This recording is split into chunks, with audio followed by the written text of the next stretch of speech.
Bonjour à tous et à toutes, j'espère que vous allez bien et que vous passez une bonne semaine, que vous passez de bonnes vacances d'été et dans le cas que vous travailleriez, eh bien bon courage à vous. Bienvenue dans cette nouvelle vidéo car on est le mercredi 23 juillet et la dernière que j'ai faite remonte au 4 juillet et celle-ci elle était sur Jurassic World de Renaissance, le dernier film de Gareth Edwards, et donc depuis il n'y a pas de vidéos qui sont sorties mais il s'est quand même passé des choses et justement avant de vous donner ma critique sur le film que j'étais voir aujourd'hui, je vais quand même vous dire quelques mots car c'est quand même la moindre des choses, vous qui me suivez, la moindre des politesses avant tout. Et donc comme vous le savez, c'est le mois de juillet et il y a plein de blockbusters qui sont sortis. Il y a eu Superman, souviens-toi l'été dernier, le dernier film de Harry Astor Eddington. Aujourd'hui, il y a eu Dangerous Animals ainsi que Les 4 Fantastiques Premier Pas. Et la semaine prochaine, il y aura Bring Her Back et également une nouvelle adaptation de Dracula signée par Luc Besson. Et ainsi sera clôturé le mois de juillet. Et donc... de tous ces films qui m'ont été proposés, ceux-ci ne me parlent pas plus que ça. Voilà. Alors, je suis évidemment, comme tout le monde, sur les réseaux sociaux, les critiques, sur YouTube forcément, mes confrères et collègues. J'ai vu un petit peu tout ce que tout le monde avait dit, et pour le moment, pour moi, c'est un petit peu le ventre mou par rapport à ça, car comme je vous l'ai dit, il n'y a rien qui m'intéresse plus que cela. Et donc, une fois que je le sentirai, je ferai une vidéo dans laquelle je parlerai par conséquent des blockbusters de l'été 2025. À présent, je vais vous donner mon retour donc sur le film que j'étais voir aujourd'hui et qui est donc le 3e long métrage du réalisateur Sean Byrne et qui est donc Dangerous Animals. Il a donc réalisé son premier film, c'était en 2009 avec The Loved Ones. The Loved Ones qui pour moi est une tuerie, c'est un excellent thriller d'horreur qui, si vous ne l'avez pas vu, je vous le conseille mais dans une urgence absolue. Ce film est une dinguerie, j'ai autant été étonné que agréablement surpris de ce que j'en ai vu.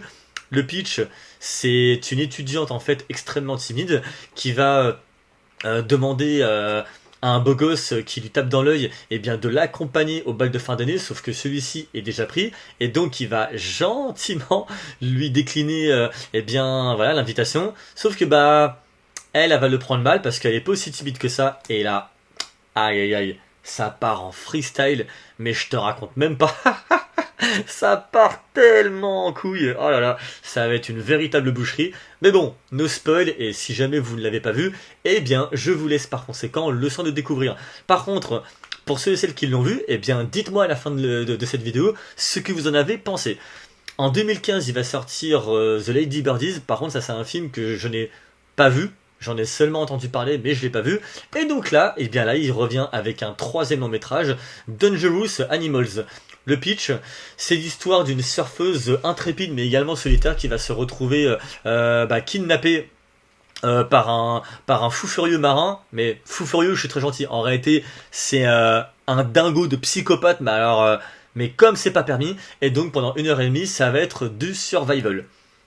Et écoutez, je me suis bien éclaté, c'est un très bon film de série B avec des requins, donc je pense que pour tous ceux et celles qui sont fascinés, enfin en tout cas qui aiment les requins, je pense qu'ils seront conquis.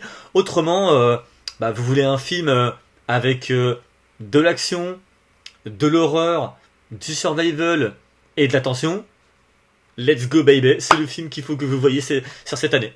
Et d'ailleurs, alors peut-être que je m'avance un petit peu trop, c'était pas impossible, mais...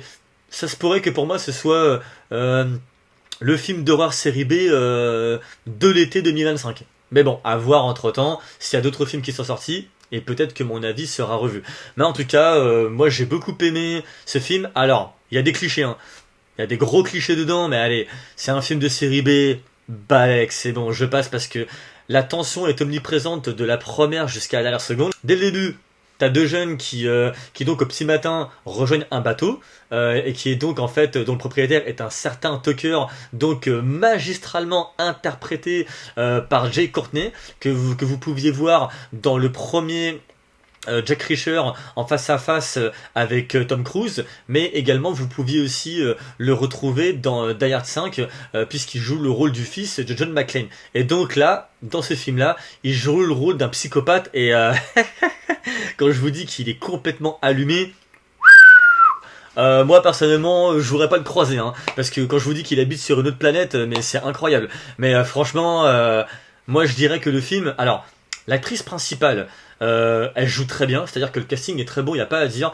Chacun fait très bien son travail, mais alors Jake Courtney, waouh!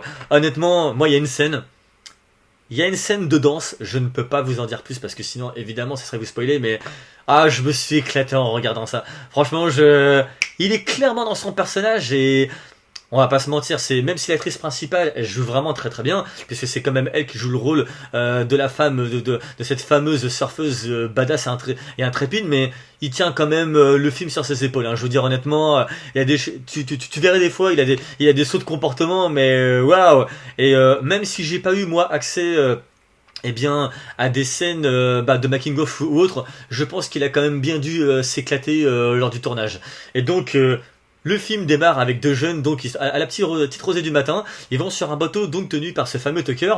Et en fait, ce Tucker il a un marché particulier, voilà, c'est-à-dire qu'il a un bateau avec une cage, et donc les touristes quand ils viennent dans cette cage et ils le payent, et là ils peuvent entrer en contact en fait avec les requins. Vous voyez, c'est un peu comme un aquarium, mais au lieu d'être dans un aquarium, là on est vraiment voilà dans l'océan avec ces requins donc vraiment à l'air libre, et c'est comme si que vous avez une piscine avec un dauphin dedans, vous allez payer, vous allez avoir un selfie, et puis voilà. Donc sauf que là c'est avec des requins, ce qui est du coup la particularité eh bien de son fameux boulot. Sauf que bah rien ne va se passer comme prévu, mais ça, je vous laisserai le soin de le découvrir de par vous-même.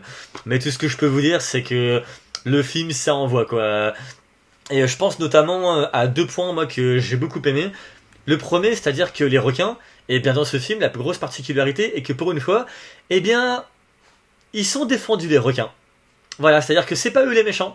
Voilà, il va y avoir une espèce de philosophie un petit peu sur ça que j'ai trouvé de vraiment très cool. Et quant à la seconde partie, bah forcément c'est le battle qui va y avoir donc entre Tex, enfin pas Tex mais plutôt Tucker pardon, et ainsi que cette surfeuse qui s'appelle donc Zephyr. Parce qu'il s'avère qu'en fait le psychopathe il a une manière d'opérer pour assouvir une forme de fantasme. Et ça, je ne m'y attendais pas trop. C'est vrai que pour le coup, c'est quand même assez couillu de la part du scénariste ainsi que du réalisateur d'avoir pensé à ça. Et d'ailleurs, ça fait aussi écho un petit peu à la série Dexter. Mais je ne vous en dis pas plus, si ce n'est que allez voir le film, car dedans il y a de tout. Il y a de la tension, il y a du gore, il y a de l'action, il y a des jolies filles, il y a des beaux gosses aussi, hein, voilà, il en faut bien, évidemment pour tout le monde, avec voilà, avec quelques petites scènes, eh bien, pas forcément prévisibles. Voilà. Vous, en commentaire, si jamais vous avez vu ce film, dites-moi ce que vous en avez pensé. Autrement, je vous invite à aller le voir. C'est à présent la fin de cette vidéo, on se retrouve pour une prochaine. Portez-vous bien, ciao.